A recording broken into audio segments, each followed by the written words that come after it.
Hello and welcome to another session in physics. In this session we'll be looking at the topic photoelectricity, X-ray. But before that, let us review the previous lesson. Welcome back. Let's talk about photoelectric effects. Remember we said when light falls on a metal surface that some electrons are emitted. These electrons that are emitted are what we call thermionic emission. But for the sake of this topic, if you're asked to define photoelectricity, you say that photoelectricity is a phenomena that occurs when electromagnetic radiation is focused on a metal surface and electrons are liberated. Also, like I said earlier, when light falls on a metal surface, electrons are emitted. This process is called photoelectric effect emission, and the emitted electrons are known as photoelectrons. So photoelectric effect emission and thermionic emission are basically the same principles. The maximum kinetic energy of the photoelectrons are independent of the intensity of the incident light, but depend on the frequency or wavelength of the incident light. In WAEC, you may see a question of this nature. One of these factors affects the kinetic energy of photoelectrons. Option A, intensity. Option B, frequency. Option C, wavelength. The truth is that the answer is wavelength and frequency. Frequency and wavelength. These are the two things that affect the maximum kinetic energy of electrons. Intensity does not affect the kinetic energy of electrons, but the kinetic energy of electrons are dependent on the frequency of the wavelength of the incident light. It's also important to note that increasing the intensity of light increases the number of photoelectrons, but it does not increase the energy or velocity of electrons. The absorbed energy of these electrons is used to overcome the potential barrier of the photoelectrons, the barrier that the photoelectrons would experience. Now let's look at the practical applications of photoelectric emissions. Photoelectric emissions is used in the following: in the construction of burglary alarm, in the construction of television camera. It is also used in automatic devices for switching lights at dusk. Example, street lights. As you can see in the diagram here, we use photoelectric emissions to automatically switch on these devices at dusk. Our street lights as well. And then we have sound tracks, sound production of film tracks. Photoelectric emissions are used as well. We also have industrial controls and counting operations. All these work on the principle of photoelectric emissions. Now, Albert Einstein propagated a theory and subsequently produced an equation known as Einstein's photoelectric equation.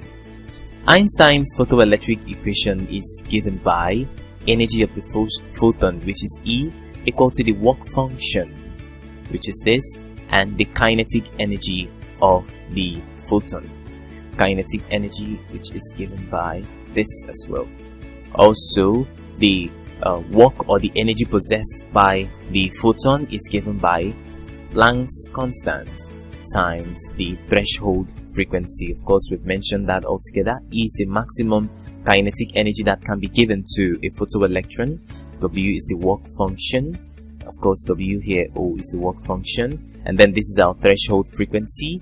And this is the maximum energy of the liberated photoelectrons. So Planck's constant times the frequency gives us the maximum energy of the liberated photoelectrons. Now let's talk extensively about threshold frequency and work function. Threshold frequency, denoted by F and is subscripted O, simply refers to the lowest frequency that can cause photoemission of electrons from a metallic surface. Below the threshold frequency, it's important to note that electron emission cannot occur. Work function, on the other hand, is given by the Planck's constant times the threshold frequency, and it is referred to as the minimum energy that is required to liberate electrons from a metallic surface. Now let's look at this question we have here. We're asked to compute the frequency of the photon whose energy is required to eject a surface electron with a kinetic energy of 3.5 times 10 raised to power minus 16 electron volts if the work function of the metal is 3.0 times 10 raised to power minus 16 electron volts. Now the solution to this question is very simple. Already we have Planck's constant and we have the value of 1 electron volt. So we're going to use this equation, E equal to HF minus W, and then we have E plus W equal to HF. So we can also have E plus W equal to F, and this E plus W is over H. So everything together, our calculations are going to look like this: 3.5 plus 3.0, 3.5 plus 3.0 times 10 raised to power minus 16 times 1.6 times 10 raised to power minus 19 all over Planck's constant 6.6 times 10 raised to power minus 34, and it's going to give us 6.5 times 1.6 times 10 raised to power minus 16 minus 19 plus 34 all divided by 6.6. We've already taken care of the power to 34, so the indices minus 34 went up and became plus 34, so everything here is going to become 1.58 times 10 raised to power minus 1 hertz. This is the frequency of this particular photoelectron. So that's what they asked us to calculate, the frequency, and this is the answer to the question, hertz. Alright, let's look at threshold wavelength as well. Threshold wavelength simply refers to the longest wavelength that will produce photoelectrons when the surface is illuminated or irradiated or faced with electromagnetic radiation.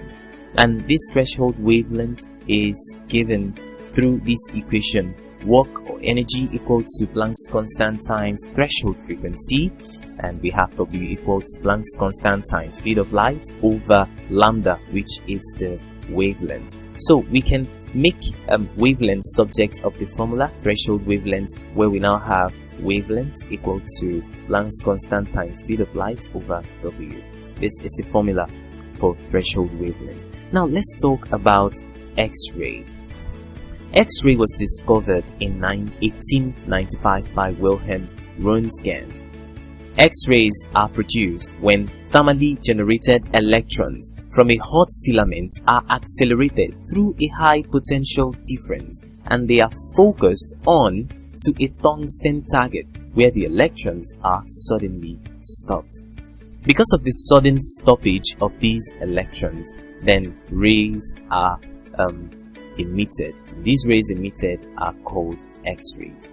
Now the mode of operation of the X-ray is that in an X-ray tube we have a high potential difference applied between the hot cathode and the anode. Electrons are then emitted from the cathode and are made to accelerate at an extremely high speed. They are abruptly decelerated, or they start to slow down until they come to rest when they strike the anode, which causes the emission of high energy radiation of short wavelengths, that is X-rays. The anode then becomes very hot in the process, and it requires cooling genes on the outside of the tube. This is how X-rays are produced in an X-ray tube. Talking of energy conversion during X-ray production, electrical energy is converted to thermal energy. Then thermal energy or heat energy is converted into mechanical energy. This mechanical energy precisely is kinetic energy, which helps to accelerate or get the electron moving. The mechanical energy is then converted into electromagnetic energy of the X-ray. This is exactly what an X-ray tube looks like. Now we have different kinds of X-rays, and the types of X-rays are of basically two. We have hard X-ray and soft X-ray. Now when it comes to hard X-rays, they have high penetrating power or ability, and they have shorter wavelength. But for soft X-rays, they have low penetrating power and they have a longer wavelength.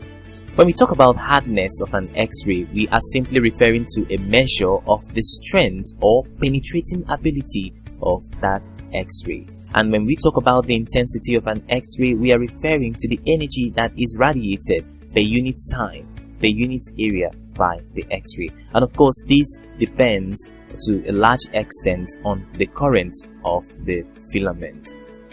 Now, talking about properties of X-rays, X-rays are electromagnetic waves and they have high frequency, but they also have short wavelength of about 2 × 10⁻⁻10 meters.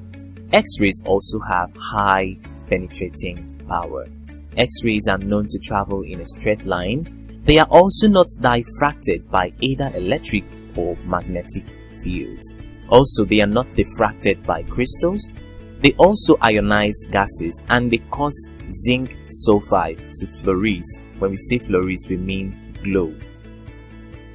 Now let's look at the applications of X-ray.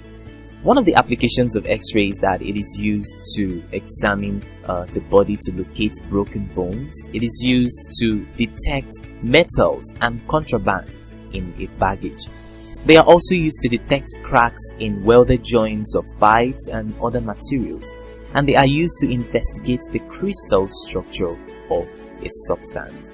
They are also used in the treatment of tumors and malignant growths such as cancerous cells. And in agriculture, they are used to get rid of bacteria and kill germs. Now, everything that has an advantage also has its disadvantage. So at this point, let's talk about the hazards of X-rays and precautions we can take to limit them. One of the hazards of X-rays is that due to their power and strength, they can cause genetic mutation. They can alter the DNA of someone and cause serious problems in the body of someone. They can also destroy body cells. They can cause blood issues when they damage body tissues and cause diseases such as leukemia. They can also cause skin burns and cancer. So they are very, very dangerous. One of the precautions and the best advice that can be given to anyone who comes in close contact with X-rays is that anybody who works with X-rays should always put on lead coat and they should go for checkup, medical checkup regularly. And that's it for today's lesson. Thank you very much for joining us. To refresh your memory on what we've just discussed, please take the test that will appear on your screen.